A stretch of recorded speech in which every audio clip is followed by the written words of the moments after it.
Ooh, let's get professional. Not really. We don't really care about that here. Hello, my name's Bailey. Welcome to the channel. Long time no see, my friends. I have been in a really bad reading slump, and when you run a booktube channel, when there's no reading, there's no content. So, yeah, I've been gone. Reading slump was caused by many things, mostly like a lot of schoolwork, but now I still have a lot of schoolwork, but I'm online, so I'm ignoring it and reading instead of doing work a lot of the time, which is like an interesting decision that we're not going to break down right here. But despite being in a reading slump, a lot of the time I was gone, I did manage to read a few books. Not a lot. Not a lot in the how many months I was gone? 2 months? I know that the last book you heard me talk about was Shadow and Bone, which I read in February, and was the last book I read in February of the 2 I read in February. So I haven't been around for March, April, and now it's May, so like 2 months. So yeah, the 2 months I haven't talked to you, I've read only a few books. And right now I'm going to recap those to you and wrap them up so that we're all on the same page when I make my glorious return to vlogging, which I shall be doing within the next week, I think, so get excited. I'm reading Crooked Kingdom currently, and this vlog should be out within the week. I'm hoping it should be out in about a week or a week and a bit. So before that video's done, I thought I'd do this video so I could like come back and say hello, even though I haven't finished this yet. So yeah, let's do this. I have how many books to talk to you about? I have 4 books and 1 novella, so let's just get into it. So as I mentioned, I didn't read anything in February after Shadow and Bone, which is the last vlog I posted, so nothing much to tell you about February. And then in March, I read The Demon in the Wood by Leigh Bardugo. This is a novella in the Grisha trilogy. It's a prequel novella, so it occurs before Shadow and Bone, and it is following the Darkling and a tiny piece of his childhood, I suppose. I ended up giving this 4 to 5 stars, and that's mainly because I really like the Darkling, and like I liked having extra Darkling content and a little bit of his like past. I thought it was fun. I enjoyed it a lot. It was also, I think, like 60 pages, so there wasn't much that could go wrong in that time, and nothing did go wrong, so I really enjoyed this. I can't really synopsize A Demon in the Wood for you because it is a novella, and like all I can really say is it's a prequel story about the Darkling, but I will tell you a bit about what Shadow and Bone is about. So it is a YA fantasy that follows a girl named Alina Starkov, and she discovers one day that she is a Grisha. Now, a Grisha in this world is a person who has abilities or like magical abilities to control different things. So like there's people who can control like body matter and like people's hearts and stuff like that, like, you know, bodily functions. They're called heart renders. There's fabricators who can control like metal and glass. And she is a sun summoner. Now, there's never been a sun summoner before, so she's special. And in her country, there happens to be this thing called the Shadowfold, which is this like gigantic area cutting her country of Ravka in half, and it's got like these kind of dragony sort of things going on inside. Pretty not great situation, to be honest. It's causing Ravka a lot of problems, and so she is recruited by this dude named the Darkling to help him get rid of the Shadowfold, and then things devolve from there. A lot of people know about this series. It also just became a show, unfortunately. So I don't really think a lot of people don't know what it's about, but there's a brief summary. And then I read nothing else in March, so we're gonna move on to April. I only read one thing in April as well, and that was Paper Towns by John Green. I read this on audiobook, and I gave this 1.5 stars. I did not enjoy this experience very much. This is a YA contemporary following a boy named Quentin, and he is in love with the girl next door. Her name is Margot Roth Spiegelman, and he's been in love with her since they were like children, and now they are in senior year, and they haven't really talked since childhood, but he's like loved her from afar since then. And one night Margot comes a knocking on his window, and she's like, come on, we got things to do. So they have this night of revenge and adventure and shit, and Quentin thinks it's gonna be like a start of something new, like the resurgence of their friendship, but then the next day Margot does not come to school, and she does not come to school for the days after that. But he discovers that Margot has left clues for him to find her. So that's what this book is. He's trying to find Margot Roth Spiegelman. I did not like a lot of things about this, and I don't know how I can summarize concisely why I didn't like this book, but I just didn't. First off, something that just came to mind here is John Green's use of the F slur in this book. it was excessive. There's like a paragraph in here around like the 60-page mark where John Green uses the F slur 6 times in a paragraph, and it was so jarring, and he was like using it to make a point that like a bully was saying it to him.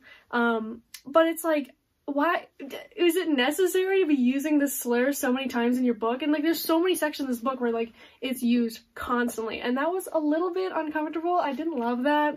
I don't know why. Supposedly, I don't know if John Green's confirmed straight. I'm going to assume. Sorry, I'm pretty sure he is though.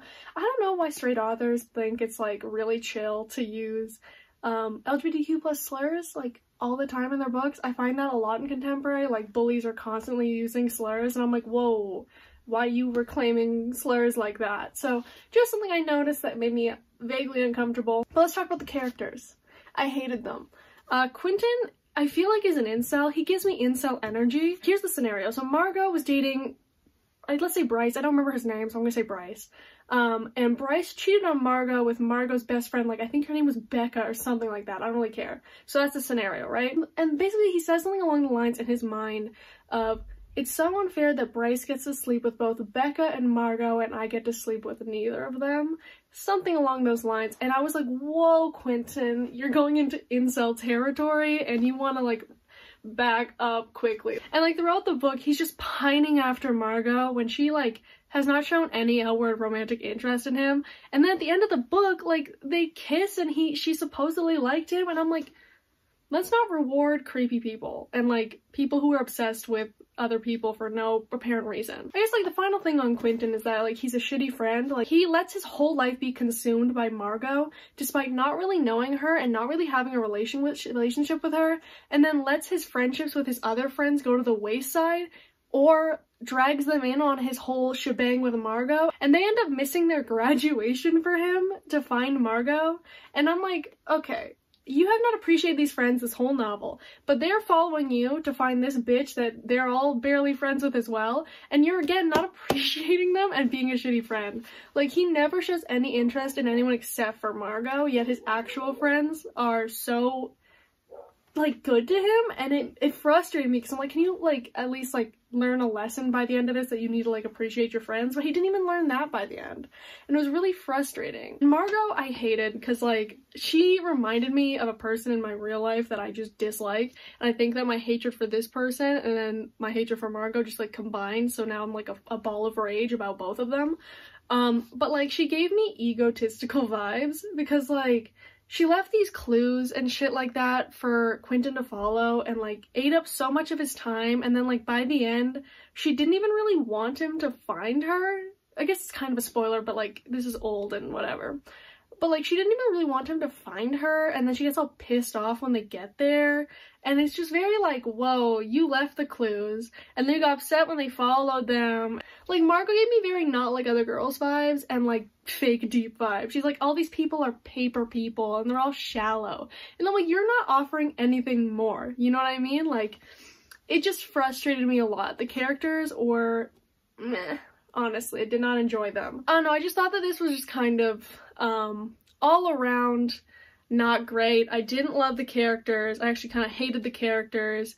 I thought like the whole messaging, I don't even, was there a message to this? I can't tell, because like Quentin wastes time on this girl who never showed outward interest to him, and then when he gets there, she actually was interested in him. And it was like really weird because I'm like, what's the message here? Like, if somebody never shows interest in you, chase them to the ends of the earth until they do? Like, what's the messaging? I don't know. Didn't enjoy this. All in all, this was not the best for me. And now we're on to May. So I only read one of these in May. The other two I started in April, but they're being counted under May because I finished them in May. So first off, we have Illuminae by Amy Kaufman and Jay Kristoff. This is a YA sci-fi mixed media novel, and this is a reread for me. I read this book in Gemina back in grade 8, and so I reread this so that I can finally like continue the series. So I have to reread Gemina and then I can actually finish the series, or the trilogy. I ended up giving this 5 stars the second time around. I gave it 5 stars the first time around, so I wasn't really surprised about that. This was great. I really loved this. I hate synopsizing it though, so here we go. Okay, this book follows a girl named Katie Grant. She's like our protagonist, and it's told in mixed media, so it's like all types of files, so like audio recording, transcripts, message transcripts, other random shit, you know? It follows her, and basically she lived on this tiny mining planet called Carenza, and one day a rival mining company comes and takes over and ambushes the settlement, and the people who lived there are forced to evacuate onto these ships, and they are now on the run from this other ship from the company that attacked the planet because they're trying to get rid of all the witnesses. That's a setup. They're in a space race to get away, basically.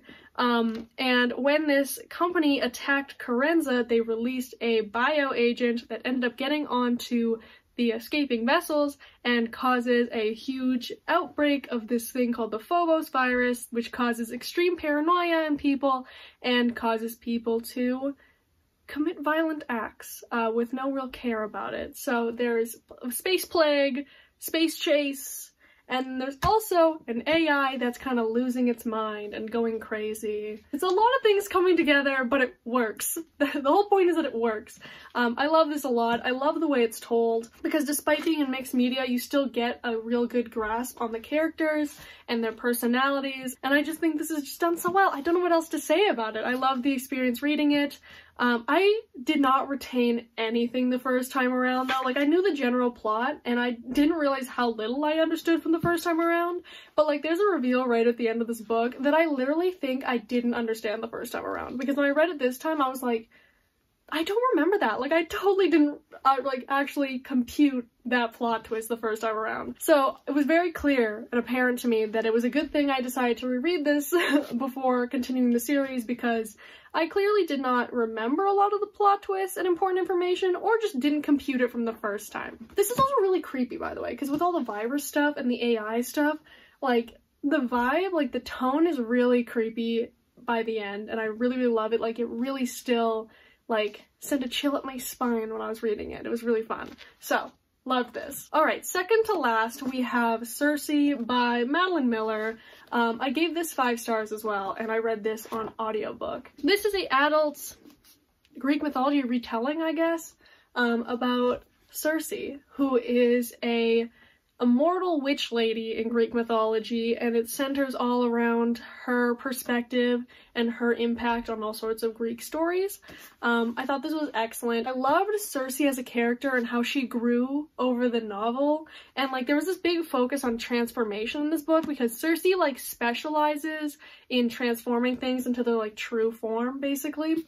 And you see that thread throughout the novel of like her transforming into her true form and her true self, and at the end it's like really solidified, and I thought it was just so beautifully done. I love the way it came full circle by the end, and it was just beautiful to see. Men in this book were so horrendous, it hurt me mentally. I would say in this book there were only 2 good men. The rest of them were garbage, okay? I've never hated outside characters in a book more than the ones in this book. Like, people are constantly misusing Cersei and it hurt my soul. I have never wanted to kill a child more than I wanted to kill Cersei's son in this book. Telegonus is the worst person ever. Like, there are shitty people in this book. If I could kill any one of them though, it would be her son. It really would be. The oldest we saw him in this book was 16, and I want him gone. I hated him. Cersei basically gets exiled or like abandoned, what is it called? Sequestered? I don't know what the word is. She has to stay on this island in seclusion, basically. That's her like sentence by Zeus for being a witch. That's her whole thing. And her son grows up on this island with only her for the first 16 years of his life, and he still can't appreciate his mom. A boy can grow up with only his mom around and still suck ass. That's what I learned from this book. Even a single mother can't fix it. Single Mother Appreciation Day is right now. Go hug a single mother. I felt for her in this book. It was so painful to read. But then the last 2 characters that like come to her island at the end of the book, I'm not gonna say who, because I want to let you experience that. But the last 2 characters that come to the island are top tier. I loved them a lot. I thought that they, again, like the way the transformation thing tied in at the end with both Cersei and these 2 other characters was just beautifully done, and I loved it so much, and like people really achieving their true selves in life and their true paths in life. It was so well done. Like the feminism and the messaging, it was just so strong, and I love the writing style. It was very, like, it was flowery, but not in an excessive way, because I hate excessively floral writing, but it was rich with metaphor without going too hard, and I really appreciate it. So this is great. Read this. The last book I have to talk about is His Favorites by Kate Walbert. This is a adult literary fiction. I think this is what this would be. First thing to say about this book is that I'm Canadian and I hate the spelling of favorites. Like, there should be a U. There should be a U. I hate looking at the cover of this book just because of the fact that favorites is spelled the American way. It's like when I see the word color but not with a U, it's upsetting. Very much so. I gave this 2.5 stars. I had trouble rating this because it's one of those experiences where, like, I didn't dislike this book, I just don't like him. So I'm like, it can't really be a 3 because I didn't like it per se. It didn't hit the 3 mark, but I'm like, it's also not like a 1 or a 2, like there's nothing wrong with it, I guess. So 2.5 is where I landed on that. It was not bad. This book, I would say, ooh, speaking of what I'm about to say, trigger warning for sexual assault in this book. There is a sexual assault scene in this book and mentions of it, so know that. Back to this though. This book is a book about grooming. So trigger warning for sexual assault again, and grooming. It follows a girl named Jo, and she's basically like through this book recounting her experience with this specific teacher at a boarding school she went to, because this other girl who had a similar experience is going to court with him nowadays, so she's like corroborating her story by telling her story. That's the premise. So this book follows Jo and just kind of is her telling us about how she got to this boarding school called Hawthorne and what happened when she was there regarding this teacher and how he groomed her and many other girls. Now, subject matter was pretty tough, but with that being said, not a lot of this pretty short book was dedicated to that. Like, there's minimal content about the grooming, I'm gonna be honest. Like, this character, like the teacher, his name is Master Akins, but he's referred to as Master a lot throughout this book, which I think added to the tone of creepiness, because the idea of calling an older man Master is just, it makes me like cringe internally, because like I'm 17. So if I was going to a boarding school, like a boarding high school, and I was forced to call one of my teachers Master, no. So that adds to the creepy tone, but he's like barely mentioned in the book. There's a lot of background information about how she got to the boarding school, because like a traumatic event happened and that's why she ended up going to the boarding school, which was interesting enough. It's just not why I picked up the book and not what's in the synopsis, you know what I mean? I don't know, it's a weird critique that I'm like, I wanted more grooming content, because like I don't, but also like I picked up the book because I thought it was gonna be focusing on that, so it's kind of a bit too minimal on like the actual grooming content, I guess. Like, I picked up a book about a topic because I wanted to read about the topic, and then it didn't really focus on the topic, so like obviously I don't like grooming, but like if you're gonna focus on it, can you focus on it maybe? It's a weird critique because it's like weird to be like, I wanted more of that, when it's like, well, nobody wants more of that. I just didn't really like the writing style either. I found it a little bit hard to follow because it bounced back and forth from like the present timeline of her being an adult and talking to this other woman and like living her adult life and thinking about that scenario, to like being in the past and being her younger self in the scenario. And it kind of like just bounced back and forth constantly and bounced like through the timeline. So like sometimes it would be when she first got to the boarding school, sometimes it would be before the boarding school, and they would jump back to like partway through the semester at the boarding school. It was just kind of always jumping, and I didn't really like it. I wish it was a little bit more linear. But then again, like, there's not much else I have to say. I fuck with the message of the book, obviously, which is, you know, bringing light to grooming and victim blaming. So that was great. I just didn't really like the execution, if that makes sense. So, yeah. Those are the 5 things I read while I was gone from the booktube. I should be back a little bit more now, and you will be seeing my Crooked Kingdom reading vlog very soon. So with that being said, I'm gonna dip. Have a great day. I've been Bailey. Bye-bye.